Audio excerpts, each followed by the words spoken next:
Yo quería tratar con ustedes el tema del arte como una herramienta para generar diálogo, debate y explorar la posibilidad de ser utilizado como un agente de cambio. ¿De dónde nace este interés? Bueno, una de mis principales influencias ha sido mi papá. Él es inmigrante italiano que vino al país hace 45 años y a pesar de que él no estudia arte formalmente, sino que estudia metalmecánica en una escuela técnica, él utiliza este conocimiento para generar su propio lenguaje artístico que, como ustedes pueden ver, está cargado de elementos mecánicos, geométricos, tuercas, poleas, y a la vez también nos muestra una visión crítica del mundo católico, ya que él estuvo en el Vaticano estudiando desde los 9 a los 12 años para ser sacerdote y llega a conocer más a fondo toda una serie de contradicciones, la opulencia de la iglesia, y nos expresa este desencanto también a través de su pintura. En mi caso también sucede algo similar. Yo tampoco estudio arte, sino que estudio arquitectura. Los años que estuve estudiando en la carrera lo que me ayudan es a montar unas bases y a formular una metodología de trabajo que me permite enfrentar un proyecto arquitectónico al igual que un proyecto artístico. En el 2006 realizo mi primera intervención de arte en un espacio público. Y es un poco, ya cuando empiezo a trabajar en arquitectura me doy cuenta como de esta falta de control, esta falta de planeamiento que hay en la ciudad de San José. Realizo este gráfico que es como el punto de partida de la obra, que es el gran área metropolitana en contraposición al anillo periférico de contención y cómo a lo largo de los años la ciudad ha venido creciendo sin control y se ha venido comiendo ese anillo, que es donde están los mantos acuíferos, por ejemplo. Y hemos tenido una gran serie de repercusiones a raíz de esto. ¿De qué forma quería yo plantear esto con la obra? Quería poner a jugar estos dos elementos, el elemento urbano, que está representado en la obra a través del uso del plástico y el metal, y el elemento natural por el emplazamiento, que es la sabana durante el FIA, durante el Festival Internacional de las Artes. El proyecto se llamaba Barreras y de cierta forma quería mostrar esa imposición del hombre sobre el entorno natural, pero a la vez es una barrera que no es clara, ¿verdad? Como que los límites no están bien establecidos por falta de estas políticas y por falta de las regulaciones. Probablemente el aprendizaje más importante en este proyecto, que fue mi primero, fue a la hora que desarmé la obra y darme cuenta que todo el material que se había utilizado acá, que fueron cientos de metros de manguera plástica, materia prima virgen comprada en ferretería, se habían convertido después del desmontaje de la obra en desecho. Y definitivamente este fue un punto de giro muy, muy importante dentro de mi proceso, porque me di cuenta que este era un factor fundamental a tomar en cuenta en futuras intervenciones. 2 años después me invita el FIA otra vez a realizar una intervención para el festival, y en este caso quise darle vuelta al esquema, no pensar en un proyecto y después ver con qué material hacerlo, sino que el material en sí mismo fuera el punto de partida de la obra. Busco uno que era muy problemático en el entorno, que de hecho ya lo sacaron del mercado, me parece, que es el plástico six-pack, porque a diferencia de una lata de aluminio o incluso una botella plástica, no tiene un valor real en el mercado y no había ningún interés en recolectarlo, así que el 90% de este terminaba botándose. El punto de partida de la obra fue generar una red social utilizando los medios de comunicación masiva y se genera toda una red de recolección a lo largo del país, incluyendo la zona norte. La gente mandaba plásticos en paquetes, en encomienda, en bus, y íbamos haciendo grupos de ensamblaje también en escuelas, colegios, universidades, parques. Fue un proyecto muy colectivo, al final participaron más de 800 personas y se lograron recuperar 15,000 plásticos de estos. Incluso nos la llevamos a la playa en Semana Santa y la gente llegaba ahí mismo también a participar en el proyecto. Y toda esta red social era el fundamento, al fin de cuentas, de una red física, que es esta que está acá. Si ustedes ven la escala humana, que un poco lo que nos quería decir con este proyecto es que a pesar de que un plástico de estos tirado en la calle puede pasar desapercibido, la unión de estos y el tener que hacerle frente a la obra nos mostraba más claramente la dimensión del problema. Con este proyecto quise que se cerrara el ciclo y la obra muta, pasa de ser un proyecto de arte en un espacio público a formar parte de una propuesta arquitectónica, ya que paralelamente a este proyecto yo estaba construyendo mi casa, que es esta que está acá, y todo el plástico que se usó en el proyecto lo utilicé para hacer madera plástica, que es la que ven aquí en la fachada de la casa y en los pisos también. Y este espacio también fue muy importante porque no solo era mi casa, sino que también era el taller. Yo lo bautizo la casa laboratorio porque acá recibía material de empresas, de centros de acopio, y exploraba con ellos a ver si podían funcionar como un sistema constructivo, para arte en espacio público o para diseño mobiliario.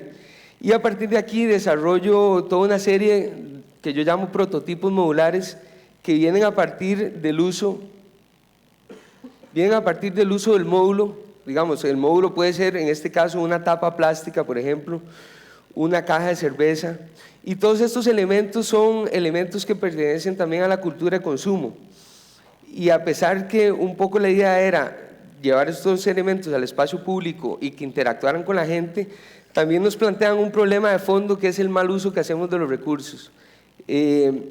Paralelamente a ese, también formulo este proyecto que llamo Generadores de Sombra, que nos plantean el problema de qué pasaría si la ciudad sigue creciendo de forma tan acelerada como es actualmente, que tenemos que inventarnos lo que ya tenemos gratis en el entorno natural, como es el tener la sombra. Este es el Guanacaste de lata, y este otro proyecto se llama El Bosque Inventado, que es con empaques de leche de Tetrabric. Retomando el tema, después de estos proyectos inicio otra vez una etapa que había iniciado con el proyecto Plásticos de Sixpack, que es el arte como un medio para hacer visible algunas problemáticas que pueden pasar desapercibidas. Y por una invitación de Preserve Planet, que ellos estaban trabajando en esta campaña acerca del problema del plástico desechable en el país, me invitan a hacer una intervención en algún espacio urbano. Entonces el punto de partida aquí fue la locación. Era muy importante para tener un verdadero impacto, tener una locación que tuviera muy buena exposición. Así que conseguimos este espacio, que es el que está frente al Gimnasio Nacional, y que paradójicamente es donde la Coca-Cola coloca el árbol de Navidad todos los años. Y bueno, sí quisimos tomar esto a nuestro favor, ¿verdad? Porque de cierta forma era una crítica directa al consumo masivo de plástico, entonces vendría a ser como la contraparte del árbol navideño. Entonces esta obra, que medía 10 metros de alto por 9 metros de ancho, representaba lo que se consume en Costa Rica cada 15 minutos en botellas plásticas. Era muy importante no solo poner esto en evidencia al consumidor, sino también hacerles ver a las grandes cadenas de supermercados y a las grandes corporaciones la necesidad que también nos ofrezcan alternativas distintas en el mercado, ¿verdad? Posteriormente también trabajo en una campaña que están realizando acerca del problema de la contaminación ambiental, y esto viene a partir de unos estudios que hacen con unos filtros que colocan en algunos sectores, y estos absorben la contaminación para después poder ser medida. Bueno, ese mismo principio queríamos llevarlo al espacio público a través de una obra en gran escala que manejara ese mismo concepto, pero que no fuera de la noche a la mañana, sino que queríamos que fuera un proceso más paulatino, para que la gente que estuviera constantemente expuesta a la obra se pudiera dar cuenta del proceso de degradación que iba sucediendo en ella. También había una serie de paradas de buses ahí mismo, entonces era como muy fácil que la gente pudiera ir interiorizando este proceso. Entonces esta es la imagen de cuando empezó y 2 meses después cómo terminó la obra. Otra cosa importante también era marcar la necesidad de un cambio en los sistemas de transporte público, ¿verdad? En las tecnologías que prácticamente están obsoletas, y es muy poco lo que se ha hecho al respecto. También quisimos unir fuerzas con la ciencia, y se tomaron algunas muestras de la obra justo unos días antes de desmontar, y se hicieron los estudios a ver qué contaminantes estaban presentes en el ambiente, y resultaron bastante negativas. Habían sulfatos, nitratos, cloruros, en más de 2 veces las concentraciones recomendadas por la Organización Mundial de la Salud.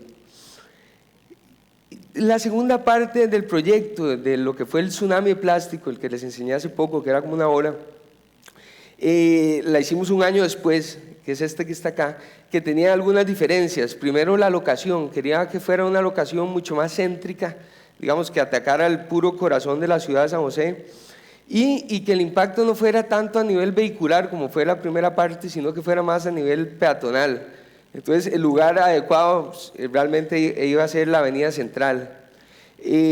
Otro cambio era el mensaje. Queríamos que el mensaje fuera mucho más directo, al grano, que no hubiera mucho campo para malas interpretaciones, porque con la primera parte tal vez mucha gente pensó que qué bonito lo que se puede hacer con plástico, y esa no era la idea, ¿verdad? Era como queríamos dar un mensaje más directo, y de aquí viene como toda esta simbología bélica que se quería usar, marcando también todo lo perjudicial, ¿verdad?, que es realmente el plástico en el entorno.